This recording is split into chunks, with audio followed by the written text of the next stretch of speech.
je suis la cofondatrice de la marque Eva's Hair.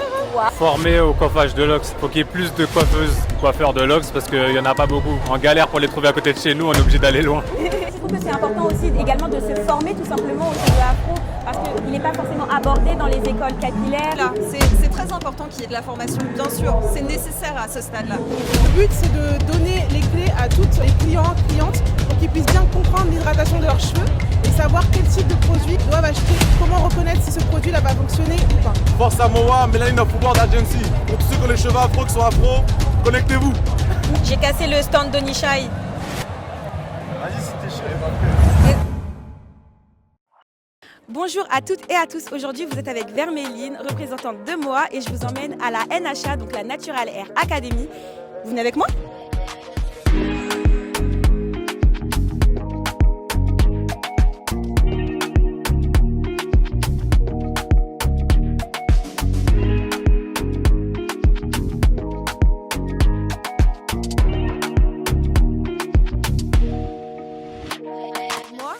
Moi, c'est Melanin of the World Agency. Donc, c'est une agence qui a pour but de former les futurs coiffeurs de cheveux afro dans le monde de la mode et du cinéma, tout simplement, parce qu'il s'avère que le créateur a subi de mauvaises expériences et il s'est dit non, révolution, il faut qu'on se coiffe bien. Et il s'est dit bon, bah, je vais former les gens finalement.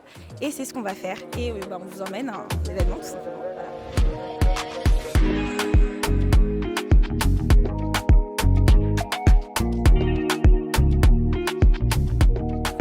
Présenter. Je m'appelle Kelly. Kelly, alors la caméra elle est juste là. Ah ok, pardon, je m'appelle Kelly. Kelly, et qu'est-ce que tu fais Kelly? Là je suis en train de faire une démonstration des produits TGAN. Ouais. Et c'est quoi les produits TGAN, c'est ça? Les produits de la marque TGAN, c'est une marque américaine. Ouais. Donc, ils sont spécialisés dans les produits pour cheveux texturés. Et donc là actuellement j'utilise un gel. Ouais. C'est un gel à base de quoi? C'est un gel assez hydratant, il a de l'huile d'olive, donc ça va vraiment assouplir le cheveu. Ouais. Ça va pas donner un effet cartonné et le fixer en même temps. Ok, donc c'est pour définir les boucles, tout ça, c'est ça? Exactement. Ok. Et qu'est-ce que tu penses de la représentation du cheveu afro en ce moment dans la société? Je trouve qu'il y a une belle évolution par rapport à il y a quelques années. C'est vrai?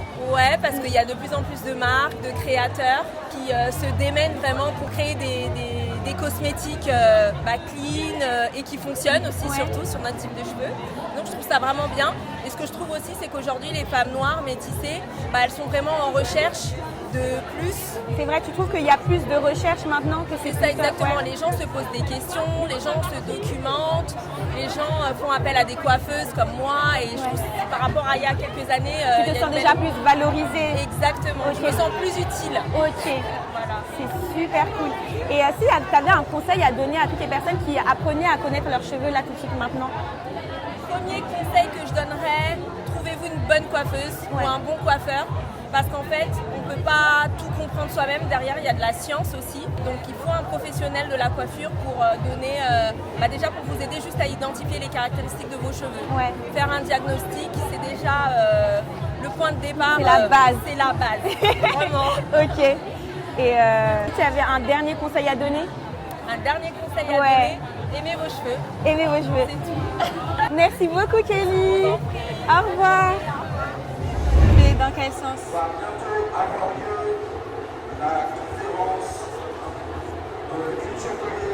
Salut! Salut! On est avec qui aujourd'hui? Avec Julcia. Alors Julcia, tu vas bien? C'est ta première NHA? Oui, ça va. Oui, c'est ma première NHA, franchement. Et comment t'en as entendu parler?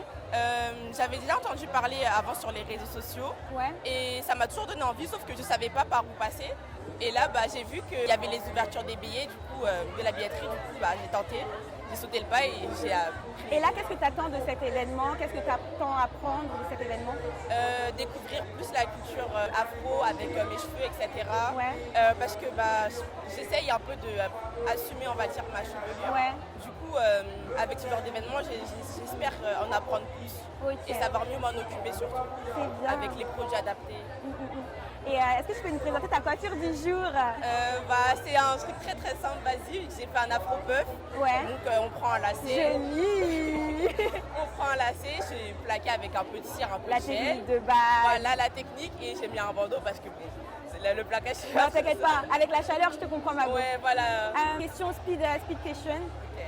T'es pour faire un big shop, t'en as déjà fait un ou bien jamais de ta vie tu fais ça? Alors là, le big shop, j'ai toujours voulu le faire, mais j'ai jamais sauté le pas. J'ai toujours été plus transition. Parce que j'avais mes cheveux défrisés, du coup. Ouais, t'es team transition. Ouais, j'étais en fait un peu des deux. Mi-transition, mi-big shop. Parce qu'à chaque fois, on coupait les pointes. Et du coup, bah, ça revenait un peu au même. Petit à petit, voilà, exactement. Et là, qu'est-ce que tu penses de la représentation du cheveu afro en France, dans la société? Franchement, j'aime beaucoup parce qu'il y a de plus en plus de personnes qui assument leurs cheveux. Il y a plus de représentation et tout, de par les réseaux sociaux, etc. Par TikTok, Instagram. Il y a plus de créatrices de contenu, d'influenceuses avec des cheveux afro et texturisés. Donc, j'aime bien et moi aussi, tu te sens représentée déjà un peu plus? Oui, c'est ça. Ok. Voilà. Merci beaucoup. Au revoir.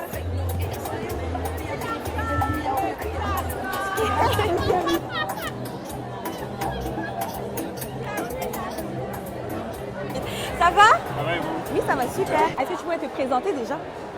Nelson Foy, réalisateur du film Zion. J'étais à la NHA pour une intervention avec Simon Moutaïrou autour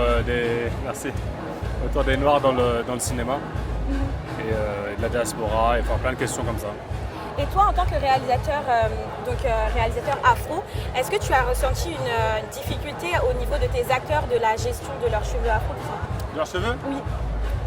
Des difficultés par rapport à leur coiffure? Est-ce qu'il y a des problématiques autour de ça? Non, j'ai demandé à Sloan, qui joue Chris, de couper ses locks, de les tailler pour les rétrécir parce que par rapport au personnage que je voulais, il fallait que ce soit plus court. Il voulait pas parce que nous, les locks, on ne les touche pas, normalement, on ne les coupe pas, c'est sacrilège. Oui. Mais il a joué le jeu, il l'a fait. Ouais, c'est un gros sacrifice. Don Snoop, j'ai demandé de les teindre en rouge, rose.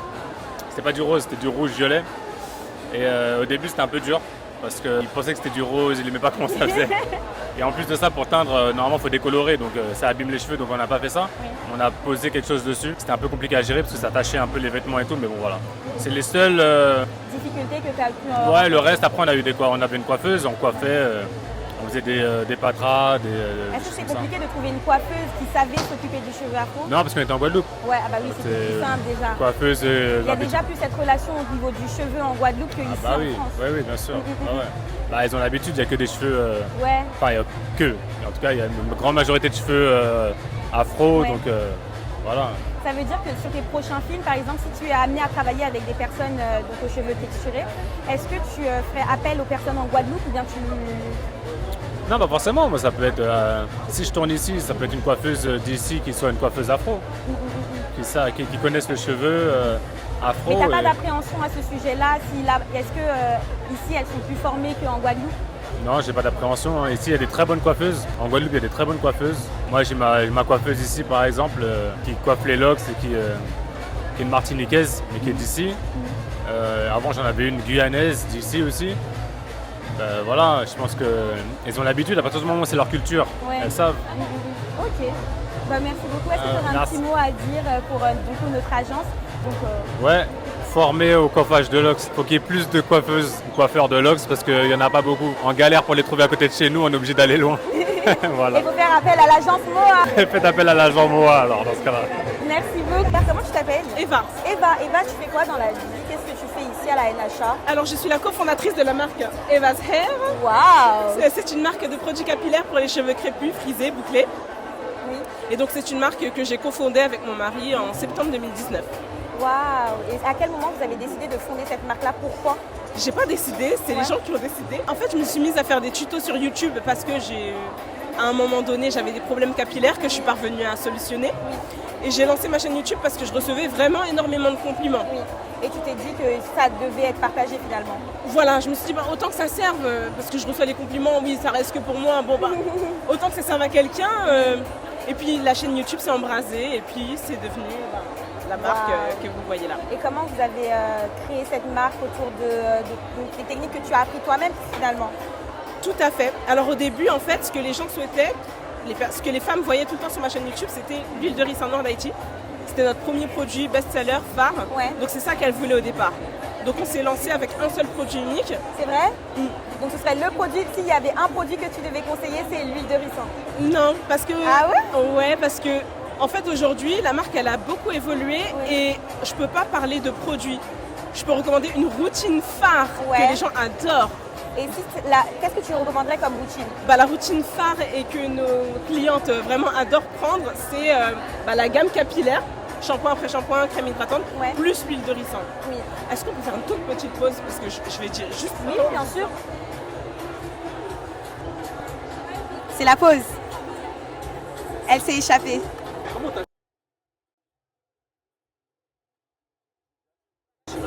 Non, il n'y a pas de souci. Non, t'inquiète pas, il n'y a pas de souci. D'accord, ok. Oui, donc voilà, ça serait plus une routine. Enfin, franchement, les femmes adorent prendre chez nous notre gamme capillaire, shampoing après shampoing, crème hydratante. Enfin, c'est une gamme hydratante, plus l'huile de ricin parce que elles savent que c'est la base. Voilà. Et est-ce que tu trouves que les professionnels aujourd'hui sont assez bien formés autour du cheveu afro? Alors au départ, franchement, si tu m'avais posé cette question avant-hier, je t'aurais dit, franchement, il y a un super mouvement. Avant, c'était pas le cas, mais maintenant, on sent qu'il y a une dynamique qui se met en place. Et entre avant-hier et aujourd'hui, tu as senti une différence? En fait, ce qui s'est passé, c'est que j'ai eu une conversation avec notre chargée de relations clients de la boutique. Et là, elle m'a expliqué qu'elle, en fait, elle voulait faire une formation dans la coiffure, du coup. Et donc, elle cherchait une école. Et parmi toutes les écoles qu'elle a trouvées, il n'y en a pas qui forment aux cheveux crépus. C'est vrai? Elle n'en a trouvé qu'une seule et cette école-là, c'est quelques heures, la formation des cheveux crépus qui sont beaucoup plus complexes à traiter qu'un cheveu lisse, donc c'est assez surprenant. Donc on n'y est pas encore. Finalement, nous on a la solution. Melanin of the world. Exactement. Donc nous on vient apporter cette visibilité et surtout cette formation autour du cheveu afro. Donc vous pouvez dire à la chargée de relations presse de passer chez moi finalement. D'accord, ok, je vais lui dire ça, merci beaucoup. Mais je vous en prie. Est-ce qu'il y a un petit mot, un petit conseil que vous aimeriez donner aux personnes? J'espère qu'il y a beaucoup d'initiatives comme les vôtres qui vont se créer parce que pour l'instant on a encore tout à faire sur ce marché. Merci beaucoup. Est-ce que ce serait possible de dire moi du coup à la caméra? Oui. Moi, c'est pas écrit là, mais... Merci beaucoup. Avec plaisir.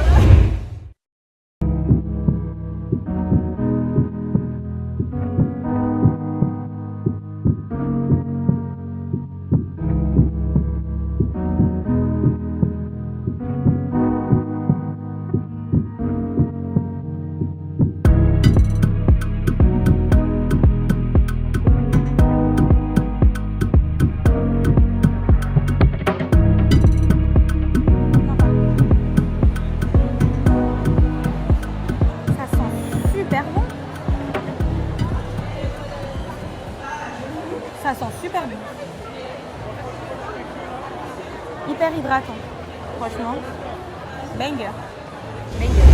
Vous êtes magnifique déjà pour commencer.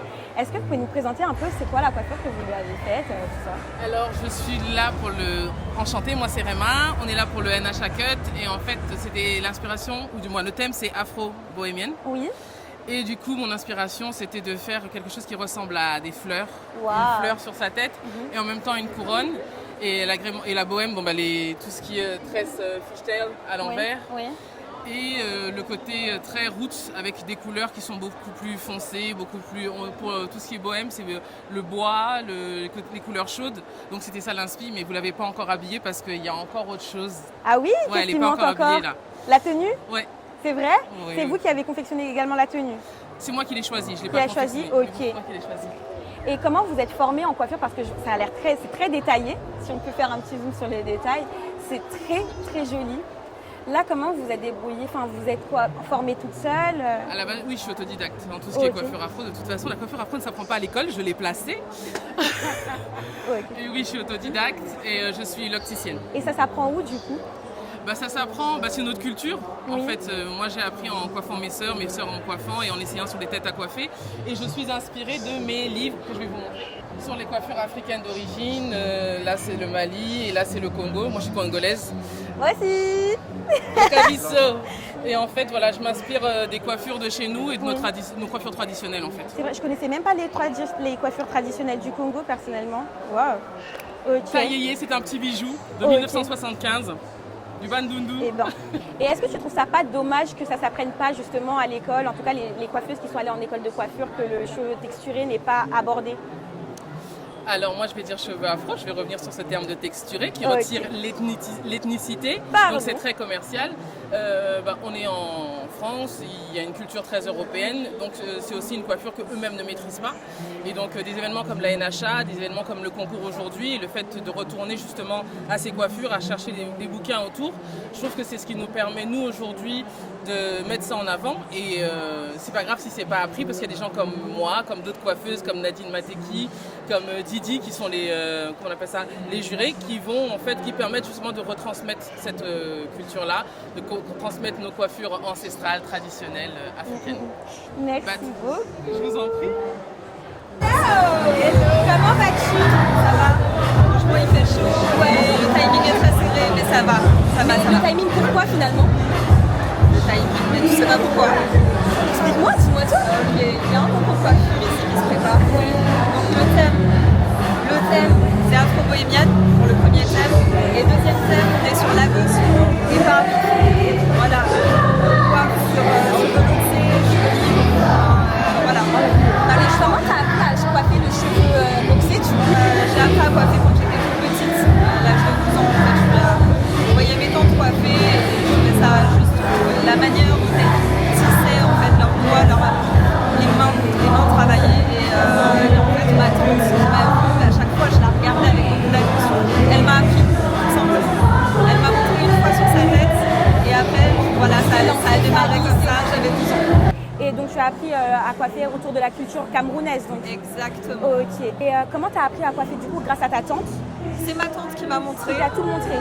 Et j'ai toujours eu ce côté en fait manuel. Je suis pas seulement coiffeuse, je suis aussi bijoutière, joaillière. Et depuis toute petite. Donc tu as toujours ce côté manuel en fait. Exactement. En fait, tout ce qui est fait main, j'ai une attention, une attraction pour ça en fait. J'ai aussi une marque. Maison Fillère. Waouh! C'est une grande fierté. Et c'est un jeu de mots, mais voilà, Fillère. C'est la philosophie du cheveu, c'est aussi la fierté. Et derrière, ce qu'on a voulu représenter en fait, c'est la valorisation du cheveu. Donc c'est pour ça qu'on travaille des métaux précieux uniquement. Donc c'est un combat aussi qui te touche également, même d'autant plus que tu n'as pas forcément oublié. En fait, quand on coiffe, il y a aussi quand même du coaching derrière, parce que ça fait 10 ans que je suis l'opticienne maintenant. Et il y a 10 ans en arrière, les gens venaient nous voir et nous disaient mais en fait j'ai envie de faire des locks depuis très longtemps, mais je n'ose pas parce que c'est plein de stéréotypes. Et aujourd'hui, en fait, tout ça a évolué. C'est en train de...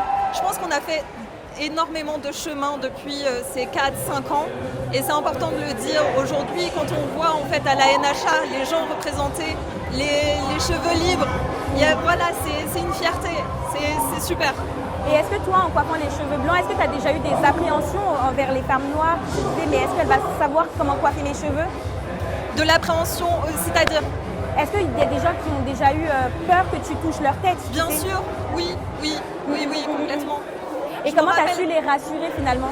Je me rappelle d'une cliente, elle est venue me voir, j'étais en salon, elle m'a dit mais est-ce que tu es sûre que tu sais coiffer mes cheveux en fait finalement? Et je lui ai dit mais bon, ça a été difficile parce que en fait chaque personne qui me voit me pose la question, c'est légitime je pense. Mais c'était tellement vif, tellement spontané que je me suis dit waouh. Ouais, c'est direct, voilà. Ouais. Je me suis dit bon, allez, je la prends cool. Je lui ai dit mais pourquoi est-ce que tu es venue me voir en fait?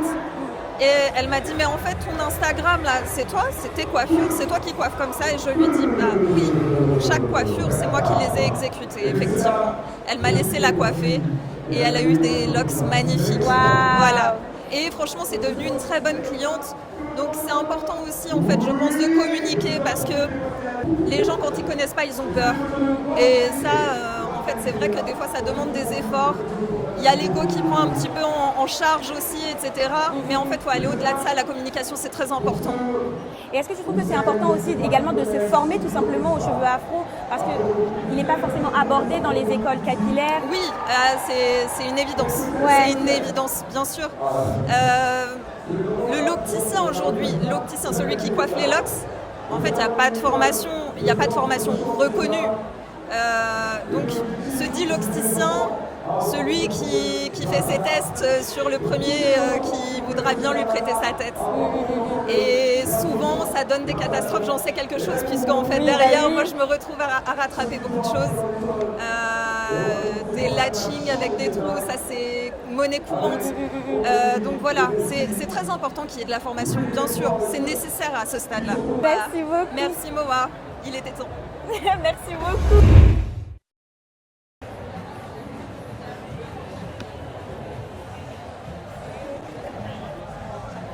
On y va.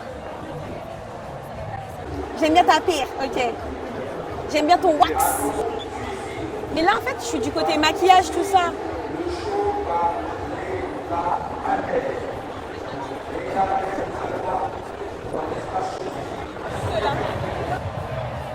Avec les mèches? Ok.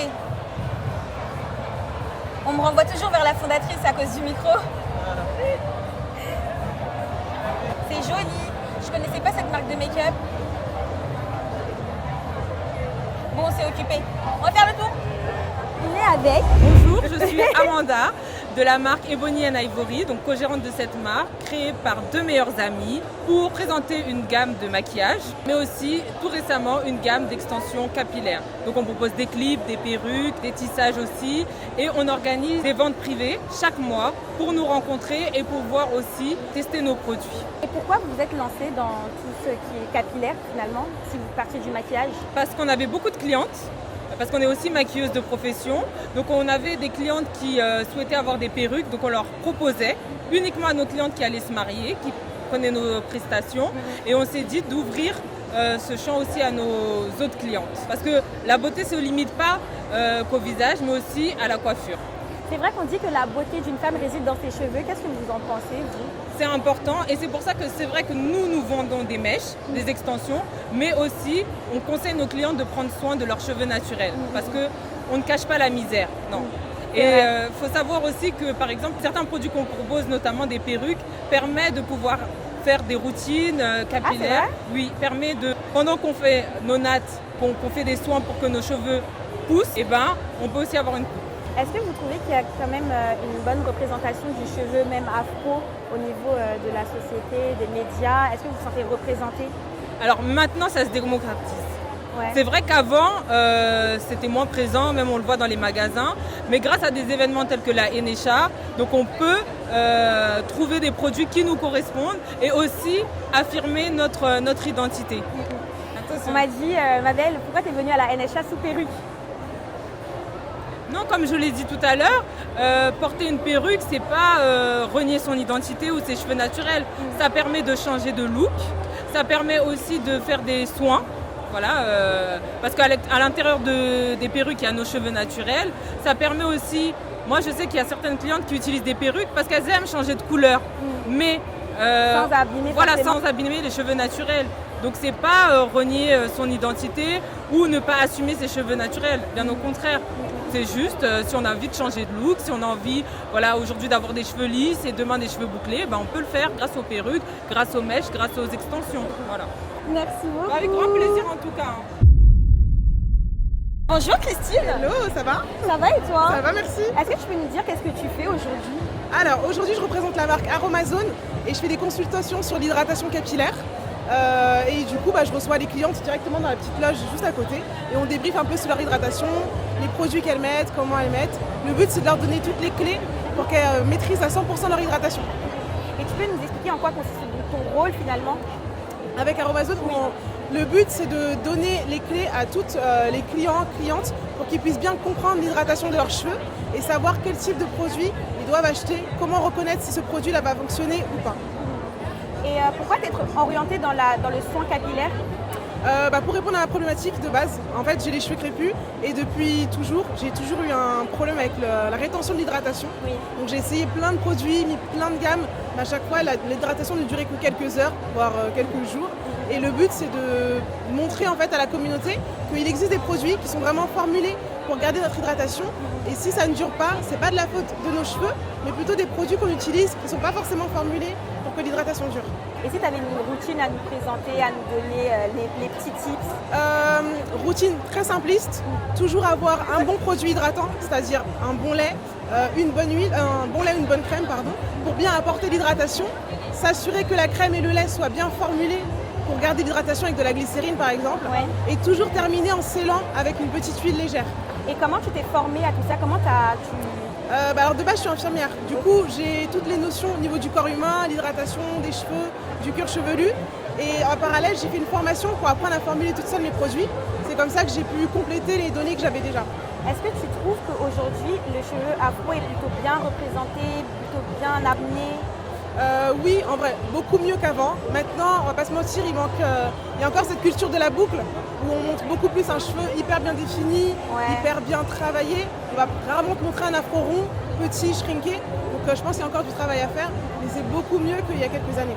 Et au niveau des professionnels qui s'occupent des cheveux, est-ce que tu trouves que les gens sont assez formés, assez éduqués sur le cheveu afro? Ça commence, franchement ça commence de plus en plus. Après je pense qu'il y a encore un travail à faire sur l'hydratation pure, comment ça marche, apprendre à reconnaître les produits, à savoir quels produits peuvent vraiment bien hydrater nos cheveux. Je pense qu'il y a encore un manque sur ce point-là, mais je pense qu'on va régler ça petit à petit. Et comment ça marche du coup l'hydratation? C'est très simple. En fait, le cheveu crépus, afro, il a cette capacité à bien retenir l'hydratation. Un cheveu hydraté, déjà, c'est un cheveu qui est souple, qui est doux, qui est malléable et qui a une certaine teneur en humidité. Donc, dès que tu captes ça, il faut que tu comprennes que tous les produits que tu vas acheter, les crèmes, les laits, il va falloir que tu t'assures qu'il y a déjà bien dedans de l'eau, c'est-à-dire pour apporter l'hydratation, l'humidité, et également des actifs comme les humectants qui vont faire en sorte que l'humidité ne s'évapore pas. Donc ça, c'est hyper important d'avoir un bon produit hydratant qui a été formulé pour bien garder ton hydratation. Et dès que tu l'appliques sur tes cheveux, tu dois toujours terminer avec quelque chose de léger, une huile ou un beurre léger pour piéger encore plus l'hydratation. C'est aussi l'hydratation finalement. Exactement, c'est ça. Le but du jeu, c'est toujours d'empêcher l'évaporation de l'humidité, faire en sorte que l'hydratation dure longtemps. Et est-ce que tu trouves que ça, c'est des notions vraiment à apporter, à apprendre à tout le monde? Oui. Dès le plus jeune âge finalement? Dès le plus jeune âge, parce que déjà de base, le cheveu crépus il a cette réputation d'être de nature sec, de nature dure, compliqué, alors que pas du tout. Si on apprend à le connaître, si on apprend les sciences, la base en fait scientifique dessus, tu comprends qu'au final il est hyper easy. Et si tu pouvais apporter une solution à ce manque de connaissance du cheveu afro, qu'est-ce que tu dirais? Qu'est-ce que tu donnerais? Je ferais des formations pour apprendre justement la science, les bases sur nos cheveux. Et à côté de ça, je développerais une gamme de produits qui justement répondent vraiment aux besoins d'hydratation de nos cheveux. Ok. Et nous, on va répondre à une problématique sur les deux. Yes. C'est la formation. Donc nous, on est MOA, donc on vient apporter des formations autour de la visibilité et de l'appréciation du cheveu afro. Okay. Et on vient tout juste de commencer. C'est génial, bravo. Merci beaucoup. On a besoin, donc c'est parfait. Exactement. Alors force à vous, MOA, on a besoin de personnes comme vous qui nous soutiennent à 100%, vraiment. Merci beaucoup. Merci.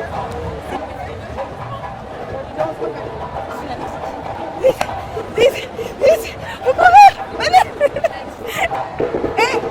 C'est là.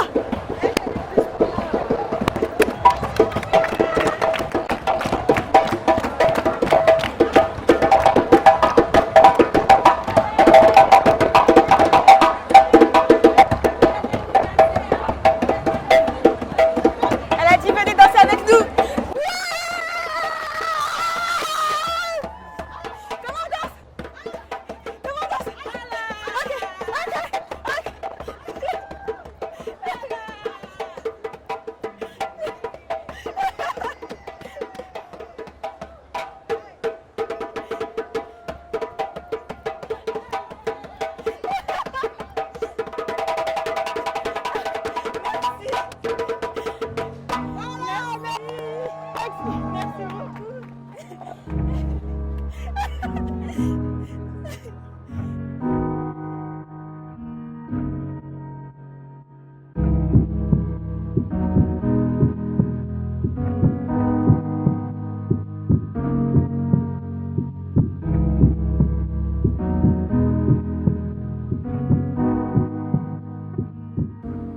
C'est une fin de journée pour Moa Agency à la Natural Hair Academy 2025 au Palais des Expositions.